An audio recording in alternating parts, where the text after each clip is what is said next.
Hello दोस्तों, कैसे हो? आपका स्वागत है तिरपान स्टडी सेंटर में। आज जो हम करने जा रहे हैं क्लास 12th एनआईएस बोर्ड का जो है चैप्टर नंबर 13 काफ़ी महत्वपूर्ण है। वेदर एंड क्लाइमेट यानी मौसम और जलवायु भूगोल का 13 चैप्टर। ठीक है, इसमें जो है हम वेदर और जो क्लाइमेट के विषय में विस्तार पूर्वक चर्चा करेंगे, मौसम और जलवायु के विषय में। ठीक है, और ये काफ़ी महत्वपूर्ण उन सभी बच्चों के लिए रहेगा जिनके सिलेबस में जो है वेदर एंड क्लाइमेट है। ठीक है, साथ में जो बच्चे यूपीएससी के एग्ज़ाम की तैयारी कर रहे हैं उनके लिए भी ये जो होगा काफ़ी महत्वपूर्ण होगा, क्योंकि इसमें जो है विस्तार पूर्वक चर्चा किया जाएगा। ठीक है, लेकिन चर्चा करने से पहले एक बात जो मैं हमेशा कहता हूं, जिसको आपको सोचना चाहिए, विचार भी करना चाहिए और अमल करना चाहिए, वो ये है कि जब भी वीडियो देखिए पूरा देखिए, क्योंकि अधूरा जानकारी सदैव खतरनाक होता है। साथ में एक इंपॉर्टेंट बात ये भी रहता है, अगर आप पहली बार वीडियो देख रहे हो तो लाइक शेयर सब्सक्राइब करना मत भूलना, क्योंकि दोस्तों लाइक कीजिएगा तो बनाने वाले का मनोबल बढ़ता है, सब्सक्राइब कीजिएगा तो इससे ये होता है कि जब भी मैं कोई वीडियो डालूंगा उसका नोटिफिकेशन आपको समय रहते मिल जाएगा। और देखिए, शेयर का मतलब ये होता है कि आपके थ्रू ना जाने किन बच्चों को हेल्प मिल जाए, ये आप भी नहीं जानोगे, इसलिए जो है आप शेयर जरूर करो। ठीक है, व्हाट्सएप स्टेटस पे भी लगाओ। दोस्तों एनएसएस सेंटर जो है कई मानने में बहुत से बच्चों के लिए हेल्पफुल है, चाहे वो 8th क्लास हो, 9th 10th 11th 12th हो, चाहे वो एनआईएस बोर्ड के बच्चे हों, ठीक है, चाहे बीए एमए के बच्चे हो, सभी क्लासों के लिए कुछ ना कुछ जो है त्रिपाण सेंटर में उपलब्ध है। तो इसलिए आपके लिए ज़रूरी है कि आप सब्सक्राइब करके इसको चैनल को जो है सेव कर लो, नहीं तो बाद में अगर रिसर्च करोगे तो शायद आपको ये चैनल प्राप्त ना हो। तो इसलिए सोचना नहीं, विचार नहीं करना है, सब्सक्राइब करके जो है अपने पास सेव करना है। दोस्तों ये तो बात था आपके लिए, लेकिन अब देखते हैं हमारा आज टॉपिक क्या है। The next topic is the most important here, factors affecting of climate. That is important here, factor affecting a climate. Different regions of the world have a different temperature. Different regions of the world have a different temperature, humidity and precipitation. There is a general things here. You know that this difference influences the lifestyle of the people living under different climatic conditions. The important here, the lifestyle of the people living under different climatic conditions, and to understand a different climatic condition, let us discuss the factor which cause the variation in there is a climate of place or regions here. The first point is important here. Latitude or distance for the equator. Latitudes are distant from the equator. The place near the equator are warmer than to the place which are far away from it. This is because the ray of the sun fall vertical on equator and sliding in the temperate and the polar region. As we have discussed earlier, their vertically rays are concentrated over a small area than to the slanting one. Again, the vertical rays pass through a shorter distance in the atmosphere before reaching the earth as a surface. Therefore, lower altitudes, higher is the temperature and vice versa. The Malaysia, which is near the equator, is warmer than England, which is far away from the equator. There is an important point here. The Malaysia, which is near the equator, is warmer. The England, which is far away from the equator, there is a different here. The second point is also important here. Latitude are the higher from the mean sea level. Altitude are the higher from the mean sea level here. We all know that is a mountain are cooler than to plants. Shimla is situated on a higher altitude, is cooler than Jalandhar. Though there is both are almost on the same altitude. The temperature decreases with the height of a place. For a vertical rise of the 165 meters, there is on average decrease in a temperature at the rate of 1 Celsius. Thus the temperature decrease with the increasing in height. The important here, altitude are the higher from to the means of sea level here. The next point here is the continentals are the distance from a sea. There is important here. Continental are the distance from the sea. The water is a bad conductor of heat. The water is a bad conductor of heat. It will take longer time to heat and the longer time to cool. Due to this is a moderating effect of the sea, Place near the coastal has low range of temperature and the high humidity. The places in the interior of the continent do not experience a moderating effect of the sea. And the place have extremely temperature. The place far from to sea have a high range of the diurnal daily and the annual temperatures. Mumbai has a relative lower temperature and higher rainfall than the Nagpur, though the both almost situated on the same altitude. That is important here. The next point here, fourth, nature of prevailing wind. The nature of prevailing winds, it is important here. The one shore wind varying to the moisture from the sea and case the rainfall on their area through which they are pass. The offshore wind is coming from to the land are dry and help in the evaporation. In India, the one shore summer monsoon wind bearing the rain will offshore winter monsoon wind are generally dry. And next point is a cloud cover. This cloud cover is the most important here. In India, generally of the cloudless sky as the desert temperature even under shaded are very high because of hot daytime sunshine. In the night, this heat is radiated back from to the ground very rapidly. It results in the large total range in the temperature. On the other hand, under cloud sky and the heavy rainfall at the Thiruvananthapuram, the range of temperature is very small. The next here, 6 point, ocean currents.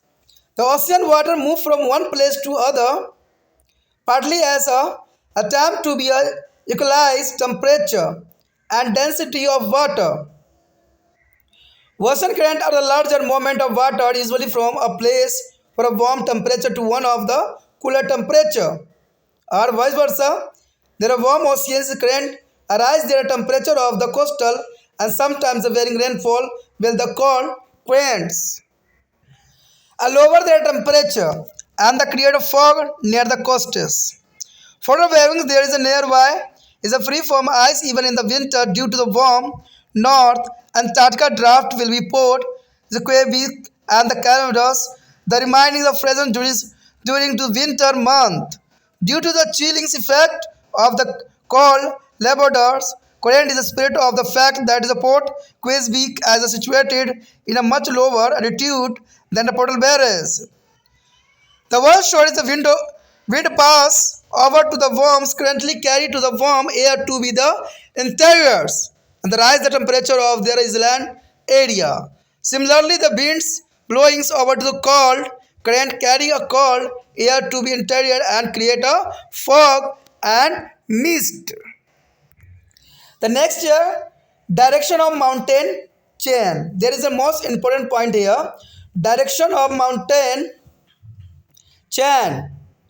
The mountain chain act are naturally varied for the wind. The one so has a moisture, land and wind are forced to rise after the streakings against the mountain and give a heavy rainfall on the windward side. And these winds descending on the leeward side causing the very low rainfall. The Great Himalayas check their moisture laden monsoon wind from the crossing over to the Tibet. And this mountain chain also is a check the beating polar cold wind from the entire into the India. And this is the reason for which is the northern plan of India get a rains will the Tibet remain is a perpetual rain shadow area with the lesser amount of rainfall. The next point here, slope and the asap. That is important here. The concentration of the heat began more on the gently slope, arise their temperature of the air above them. It is a lesser concentration along to the stepper, slope lower the temperature. At the same time, mountain slope facing the sun are the warmer than the slope which are away from the sun as a rays. The southern slope of Himalaya are warmer than the northern is a slope. That is an important point here. The next point here, The nature of the soil and the vegetation cover. The nature of the soil and vegetation cover. The important point here. The nature of soil depends upon its texture, structure, and composition. And these qualities vary from a soil to the soil. Stormy and sandy soil are good conductor of the heat, while the black clay soil absorb the heat of the sun as ray quickly. The where is the surface radiated their heat easily. The desert are hot in the day and the cold in the night. The forest area has a lower range of temperature throughout the year. In the contrast is a non-forested area. That is an important point here. The one aspect here, the factors which affect the climate of place or region are altitude or the distance from equator, altitude or the higher from to means sea level. Continentally or the distance from a sea is the nature of their prevailing winds, ocean current, direction of mountain chain, and the slope, and it is respect to the nature of soil and the vegetation cover. हमारा जो अगला point आया है काफ़ी महत्वपूर्ण है, जलवायु को प्रभावित करने वाले कारक। देखिए, जलवायु को प्रभावित करने वाले कई कारक होते हैं और जलवायु प्रभावित होगी, इस साधारण सी बात है। तो जलवायु बहुत महत्वपूर्ण रखता है किसी भी प्रदेश के लिए। अगर देखा जाए तो संसार के विभिन्न प्रदेशों में तापमान, आर्द्रता और वर्षण में अंतर पाया जाता है। यानी संसार के विभिन्न प्रदेशों में तापमान, आर्द्रता और वर्षण में काफ़ी अंतर पाया जाता है, इसमें कोई दो राय नहीं है। आप भली भांति ये बात जानते हो कि ये अंतर विभिन्न जलवायु दशाओं में रहने वाले लोगों के रहन सहन और तौर तरीकों को भी काफ़ी प्रभावित करता है। आपने देखा होगा कि जैसा जलवायु होता है, लोग उसी तरह कपड़ा पहनना पसंद करते हैं, उनका रहन सहन भी वैसा ही होता है, खान पान भी वैसा ही होता है। तो जैसा जलवायु होगी वैसा ही खान पीन भी उनको जो है रास आती है।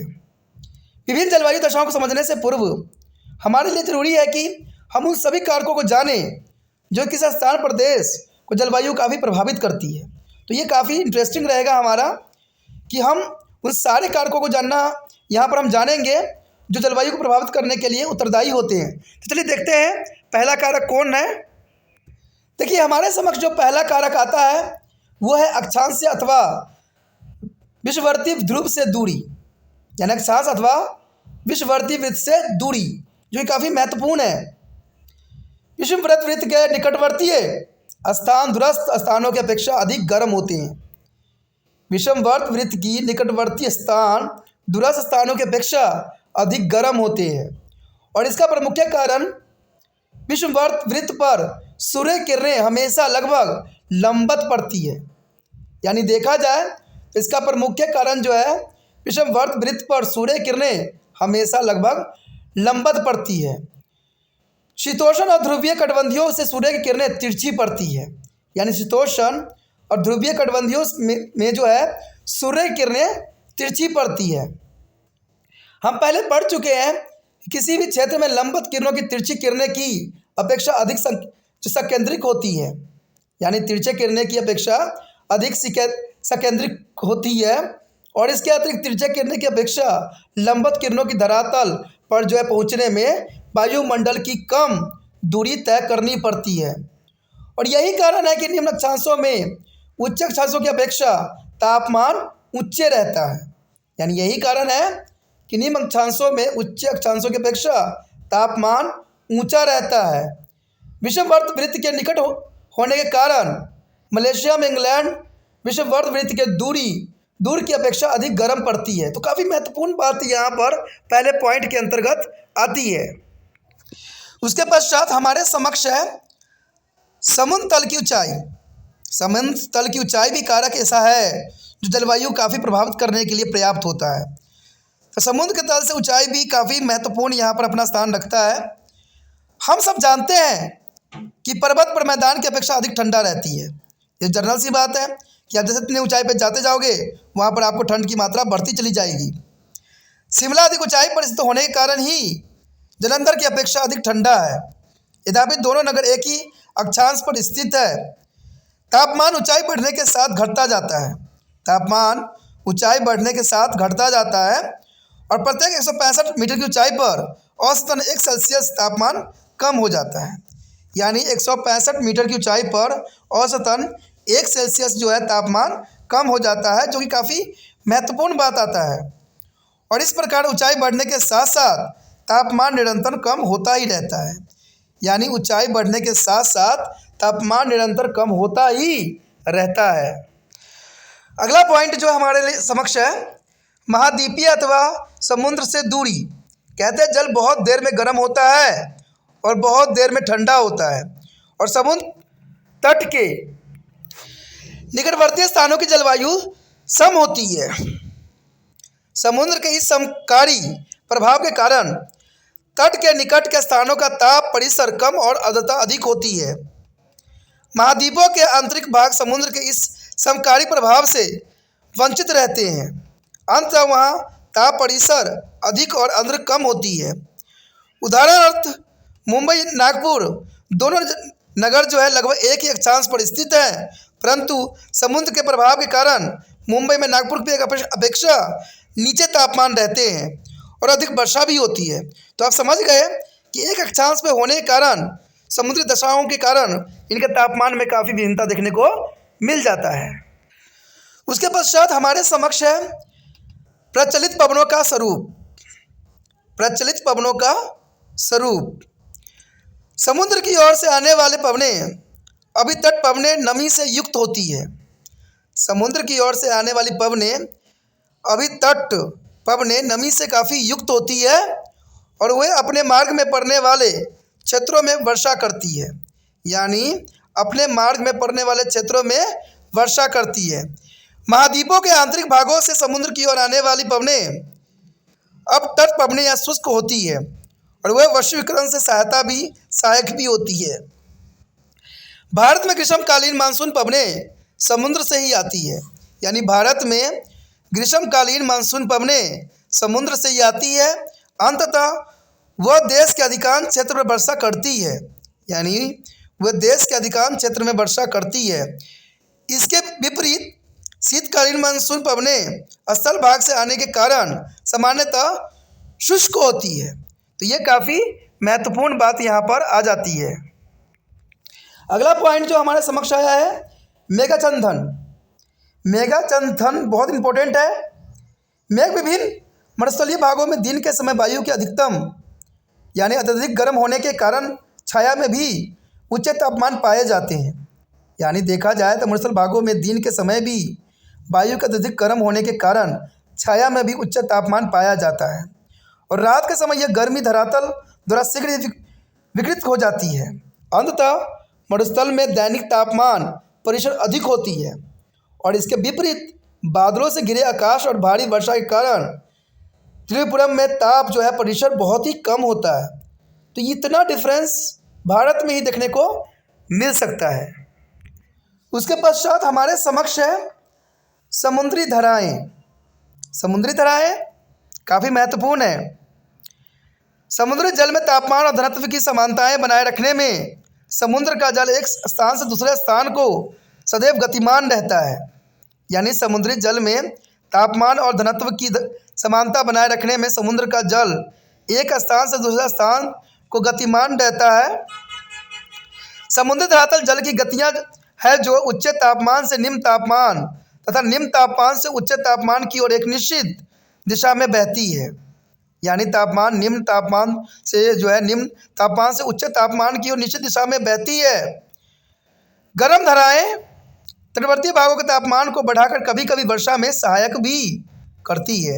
यानी गर्म धाराएं तटवर्ती भागों के तापमान को बढ़ाकर कभी कभी वर्षा में सहायक भी करती है, जबकि ठंडी समुद्री धाराएं तटवर्ती भागों का तापमान कम करती है।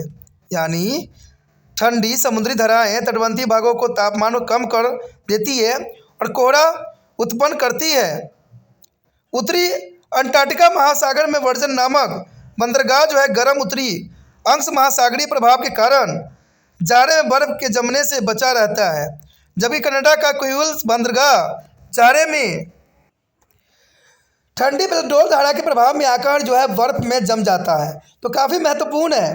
देखिए कनाडा का क्यूबल बंदरगाह जाड़े में के महीने में ठंडा और बेंगलोर धारा के प्रभाव में आकर बर्फ से जम जाता है। तो काफ़ी महत्वपूर्ण बात यहाँ आता है।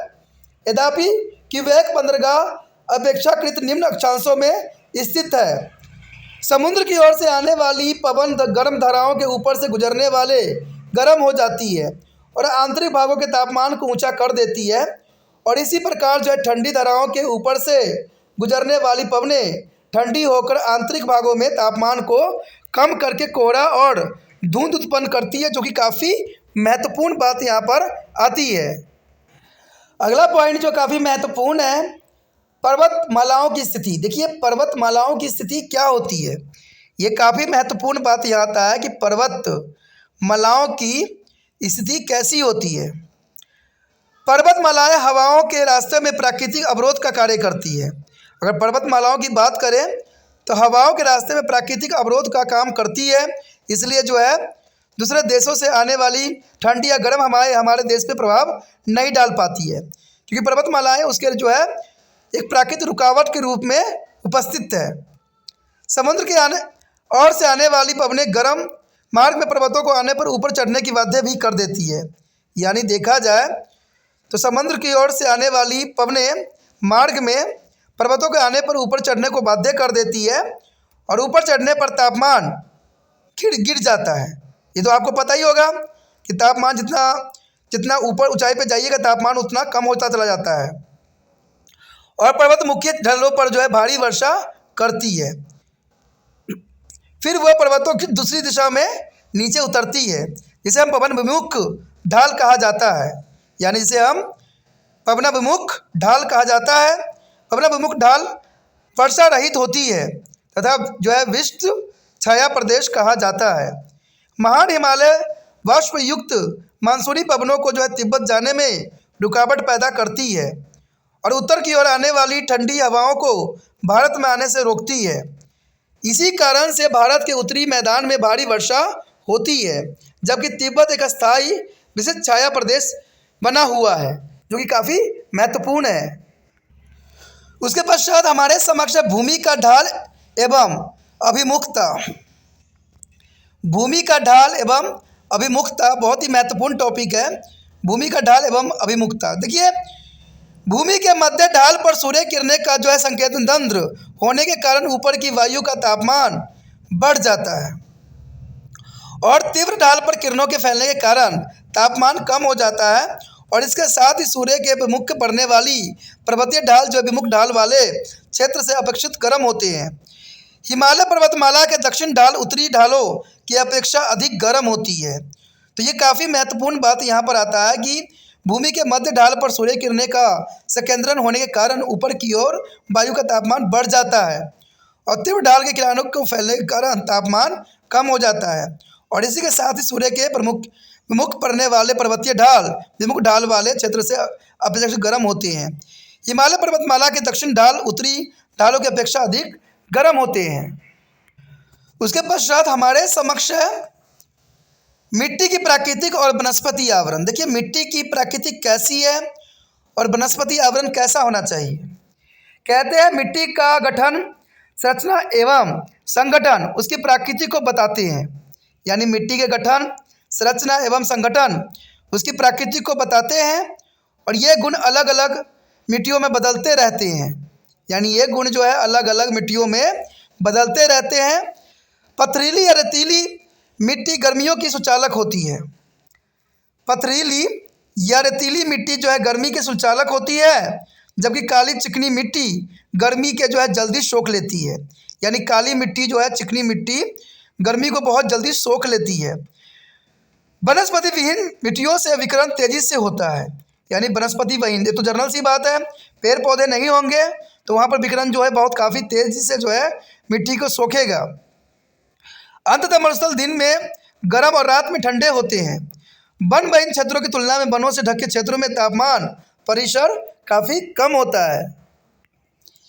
इन प्रमुख कारकों को सम्मिलित प्रभाव के कारण उच्च प्रदेश की पश्चिमी तटीय जो है भूमि या पूर्वी तटीय भूमि की अपेक्षा शीत ऋतु में काफ़ी गर्म रहती है। उत्पोषण कटिबंधों के निकट निम्न अक्षांशों की पूर्वी तटीय भूमियाँ पश्चिमी तटीय भूमियों की अपेक्षा काफ़ी ग्रीष्म ऋतु में गर्म रहती है। महाद्वीपों के सीमांतों पर सामान्यतः अनुसमुद्रीय जलवायु पाई जाती है। महाद्वीपियों के आंतरिक भागों में महाद्वीपीय जलवायु पाई जाती है, जो कि काफ़ी महत्वपूर्ण है। और महत्वपूर्ण पॉइंट यहाँ पर जो है ये है कि किसी स्थान या क्षेत्र की जलवायु को प्रभावित करने वाले कारक कौन कौन से होते हैं। तो ये काफ़ी शॉर्ट फॉर्म है, आपको इसको लिख लेना चाहिए। किसी स्थान या क्षेत्र की जलवायु को प्रभावित करने वाले कारक कौन कौन से हैं।